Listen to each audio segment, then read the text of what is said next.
Hi friends, welcome. I am Dr. Guru Kumar. In this video, we will briefly discuss about worm infestation in children.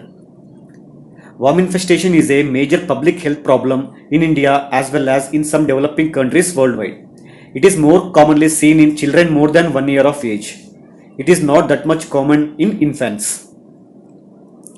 And coming to the common worm infestations that are seen in children, they are nematodes, which includes roundworm, pinworm also known as threadworm, and hookworms.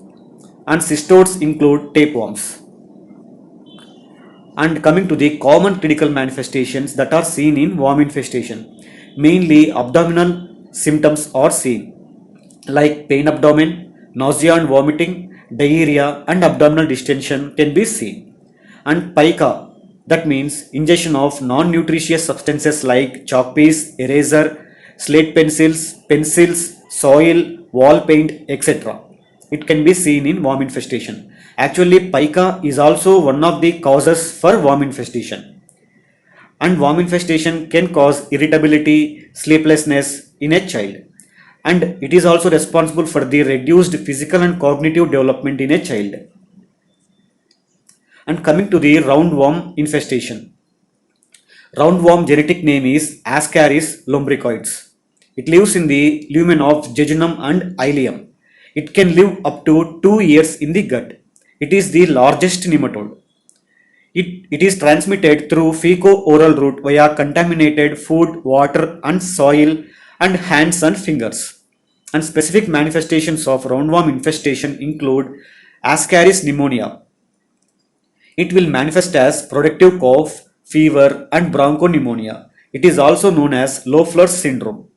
It can also cause chronic bronchitis, which manifests as chronic cough, and urticaria, fever, protein energy malnutrition and anemia, both including microcytic and megaloblastic, can occur. And complications like intestinal obstruction, intestinal perforation causing peritonitis, pancreatitis and hepatitis and liver abscess can occur, which can manifest as jaundice and liver failure, which is called as Ascaria encephalopathy. As we discussed that it is the largest nematode, it can cause intestinal obstruction and intestinal perforation. Coming to the pinworm or threadworms. The genetic name of pinworm is Enterobius vermicularis. It lives in the cecum, appendix and proximal ascending colon. It can live up to 20 days. It is more common in young children. And the route of transmission of pinworm is fecal-oral route. That means via contaminated food, water, soil, hands and fingers. And auto-infection can also occur. What is auto-infection in pinworms? The worms come out from the anus during the night time and lays eggs on the perianal skin. It causes itching sensation for the child. The child scratches the perianal area and the eggs get deposited under the nails. When the child puts the fingers into the mouth, the eggs present under the nails are ingested into the stomach and auto-infection occurs. And specific manifestations of pinworm infestation include perianal itching, perianal skin excoriation, teeth grinding, nocturnal enuresis and sleep disturbances can occur. And complications like appendicitis and recurrent urinary tract infections can also occur. And coming to the hookworm infestation, the main worms that are responsible for human infestation are Ankylostoma duodenale and Nectar americans. It attaches to the villi of jejunum and can live up to 4 years. The main route of transmission of hookworm to the humans is through skin penetration in barefooted children. That means in children who are walking in the outfields without wearing chappals or shoes, these hookworms penetrate the skin of those children.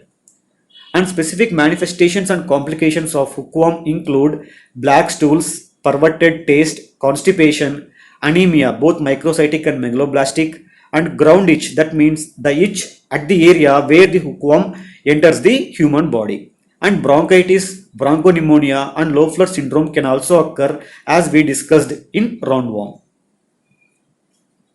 And tapeworm. The main tapeworms that are responsible for human infestation are Taenia solium and Taenia saginata. The main route of transmission of tapeworms to the humans is through eating of improperly cooked beef and pork. Autoinfection can also occur through retroperistalsis. And the diseases caused by tapeworm infestation are teniasis, that is intestinal infestation of tapeworms, and neurocysticercosis, that is cerebral infestation of tapeworms, and other visceral cysticercosis can also occur. And coming to the diagnosis of worm infestation. The main tools for the diagnosis of worm infestation are history and physical examination. In history, we can get passage of worms in the stools and also perianal itching in case of pinworms and chronic cough in case of roundworms and hookworms, and history of beef and pork intake in case of tapeworms, and history of pica also we can get. And stool examination is done to know the species, but it is not done routinely. Coming to the treatment of worm infestation in children. It is better to treat all the household contacts in the family simultaneously in all worm infestations. Especially, it should not be missed in pinworm infestation. Children less than 1 year usually won't have worm infestation. So, don't give the anti-helminthic drugs as a prophylaxis because safety and efficacy data of those drugs in children younger than 1 year of age is limited. We will discuss about nematodes, that is roundworms, pinworms and hookworms in this session. Coming to the albendazole. Usually we will not do stool examination as a routine. So we will follow the general lines of management in children. Albendazole should be repeated after 2 weeks of first dose. For children less than 2 years, 200 mg is given orally as a single dose in a day, and the same dose is repeated after 2 weeks of the first dose. For children more than 2 years of age and in adults, 400 mg is given as a single oral dose in a day, and the same dose is repeated after the 2 weeks of first dose. Albendazole is available as tablet Zental or ABZ or Bandy or Bendex in the form of 200 mg and 400 mg. Albendazole is a broad spectrum drug, so it can be used in roundworms, hookworms and pinworms. The albendazole tablet should be chewed. If the child cannot chew the albendazole tablet, it can be crushed and given with water. It should be remembered that albendazole tablet should not be swallowed neither in adults nor in children. Albendazole is also available as suspension Zental or ABZ or Bandy or Bendex, and each 5 ml of the suspension contains 200 mg of albendazole. And coming to the mebendazole. Mebendazole is usually given in the form of 100 mg orally twice a day for 3 days. And the same dose can be repeated after 2 weeks of the first dose. And in adults, 500 mg single tablet can be given as a single oral dose. Mebendazole is available in the form of tablet Mebex or tablet Warmin 100 mg and 500 mg. And it is also available in the form of suspension Mebex or suspension Warmin, and each 5 ml of the suspension contains 100 mg of mebendazole. And coming to the ivermectin. Ivermectin can be avoided in younger children less than 5 years. It is given at a dose of 200 microgram per kg per dose as a single dose in a day, and the same dose can be repeated after the 2 weeks of first dose. In adults, 12 mg tablet can be given as a single oral dose. Ivermectin is available as tablet Ivermectol 3 mg, 6 mg and 12 mg. It is also available in the form of tablet Bandy Plus, which contains albendazole 400 mg and ivermectin 6 mg. It is also available as tablet Bandy Plus 12. That means it contains albendazole 400 mg and ivermectin 12 mg. And it is also available in the form of suspension Bandy Plus. Each 5 ml of the suspension contains albendazole 200 mg and ivermectin 1.5 mg. And next, coming to the levamisole. Levamisole can be given in roundworm infestation at a dose of 2 mg per kg as a single oral dose. And in hookworm infestation, it can be given at a dose of 2.5 to 5 mg per kg as a single oral dose. Maximum dose of levamisole that can be given is 150 mg per single dose, and the same dose can be repeated after 1 to 2 weeks. Levamisole is available as tablet Vermisol 50 mg and 150 mg, and suspension vermisol, and each 5 ml of the suspension contains 50 mg of levamisole. And next, coming to parental palmoate. It can be avoided in younger children less than 2 years. It is given in hookworm infestation at a dose of 11 mg per kg per day orally for 3 days. And it can be given in pinworm and roundworm infestation at a dose of 11 mg per kg. Single dose can be given orally. And the same dose can be repeated after 2 weeks of first dose. And in adults, 500 mg can be given as a single oral dose instead of 11 mg per kg. Parental palmoate is available in the form of tablet Nimocid or Thalmex or Expent 250 mg, and suspension Nimocid. Each 5 ml of the suspension contains 250 mg of parental palmoate. Next, coming to the piperazine. It is used in the roundworm infestation. In children 1 to 2 years of age, it is given at a dose of 120 mg per kg as a single oral dose. And in children 2 to 4 years, it is given as 10 ml per single dose. And 4 to 6 years, it can be given as 15 ml per single dose. And for 6 to 12 years, it can be given in the form of 20 ml per single dose. And for children more than 12 years and in adults, it can be given as 30 ml as a single dose. Piperazine is available in the form of suspension, Antipar or Avizine or Actipar, and each 5 ml of the suspension contains 750 mg of piperazine. And coming to the iron supplementation in children with worm infestation. It should be given in children with recurrent and chronic worm infestations, and in children with history of pica, and in children with anemia.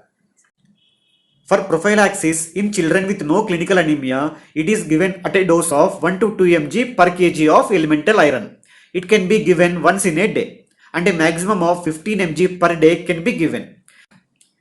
If the child has clinical anemia, it can be given at a therapeutic dose of 3 to 6 mg per kg of elemental iron per day orally, and it can be given twice a day. And iron is available in the form of suspension tonoferon and drops tonoferon. Tonoferon contains colloidal iron. Suspension, each 5 ml of the suspension contains 80 mg, and drops, each 1 ml of the drops contain 25 mg of colloidal iron. And it is also available in the form of suspension Orofer XT and drops Orofer XT. Orofer XT contains ferrous ascorbate, and each 5 ml of the Orofer XT suspension contains 30 mg of ferrous ascorbate, and each 1 ml of drops contains 10 mg of ferrous ascorbate. And coming to the prevention of worm infestation. Coming to the common measures that can be taken to prevent worm infestation in children. They are environmental cleanliness and sanitary disposal of human and animal excreta, and drinking safe drinking water, and maintaining food hygiene, that means proper cooking and proper handling of the food, and personal hygiene, especially hand washing, trimming our nails and brushing the nails, and deworming the children between 1 to 19 years of age biannually, that means twice a year, and deworming the entire family simultaneously. And don't defecate in open fields, and don't eat raw vegetables, and don't eat unwashed fruits. Next, coming to the specific measures that can be taken in prevention of worm infestation. First, coming to the hookworms, do not walk with barefoot, only walk with chappals or shoes.